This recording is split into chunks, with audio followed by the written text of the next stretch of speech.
Hello बच्चों, let's see the question. The question is identify correct reactivity order for SN1 reaction. We have three compounds. We have to tell the reactivity order for those. So let's have a look on the key concept that we are going to use in this question. So जो हमारा key concept use होगा वो use होगा SN1 reaction. तो आइए समझते हैं SN1 reaction होती क्या है. तो हमारे पास एक हेलो एल्केन या फिर एल्काइल हैलाइड होता है जो स्लोएस्ट स्टेप होता है, जिसको हम रेट डिटरमाइनिंग स्टेप कहते हैं या फिर जिसको RDS से भी लिखते हैं. ये हमारे पास स्लो स्टेप है. इसमें हमारे पास क्या होता है, हमारे पास सबसे पहले ये कार्बोकेटायन बन जाता है एंड ये हमारे पास एक्स नेगेटिव चला जाता है. Then in the second step what happens, nucleophile आता है और वो इसमें अटैक कर जाता है और यहाँ पे हमारे पास ये आर और यहाँ पे NU भी लग जाता है. तो ये हमारे पास न्यूक्लियोफाइल एक गया, दूसरा न्यूक्लियोफाइल आया, तो इसे वजह से हम कहते हैं न्यूक्लियोफिलिक सब्स्टिट्यूशन रिएक्शन.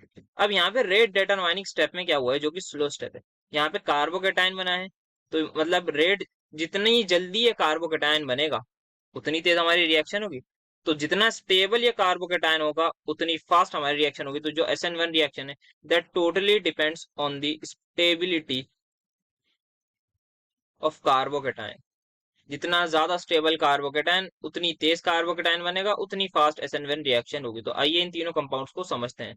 तो यहाँ पे डायरेक्टली अब क्या कर रहे हैं, यहाँ पे हमें पता लग गया है कि हेलोजन दैट इज एक्स था, इसको लीव करना है. तो यहाँ से हर जगह से हेलोजन डायरेक्ट हटा के अब कार्बोकेटायन ड्रॉ कर रहे हैं.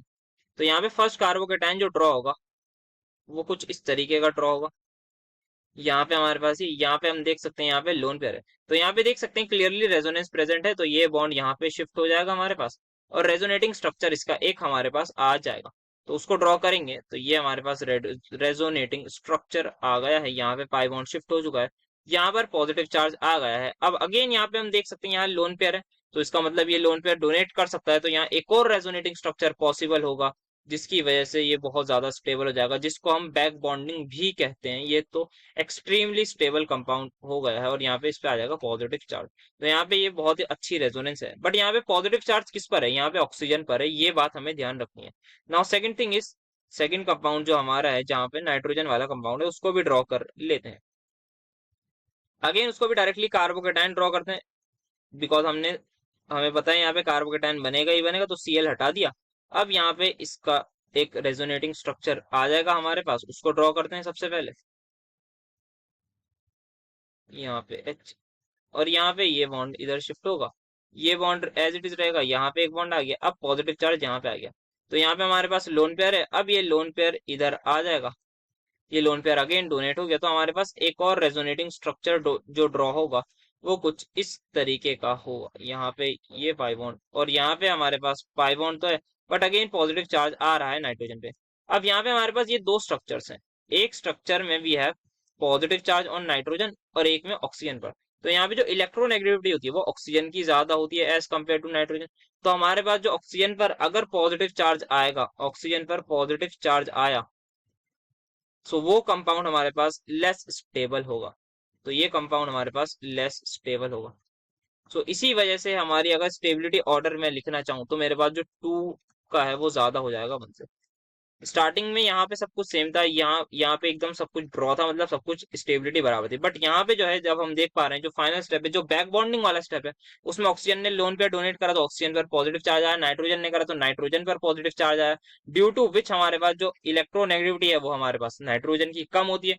तो मतलब नाइट्रोजन जो है ज्यादा स्टेबल होगा प्लस चार्ज से as compare to oxygen. So that's why हमारे पास 2 ज्यादा हो जाएगा 1 से.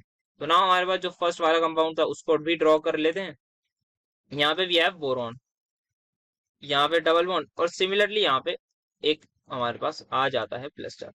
तो यहाँ पे इसका एक रेजोनेटिंग स्ट्रक्चर भी ड्रॉ हो जाएगा, तो उसको कर लेते हैं.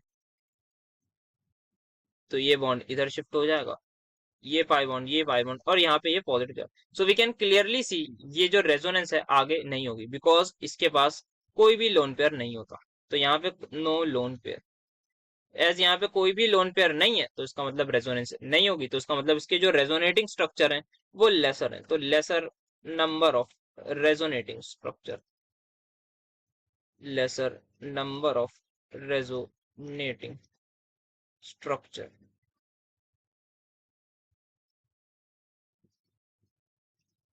ठीक है।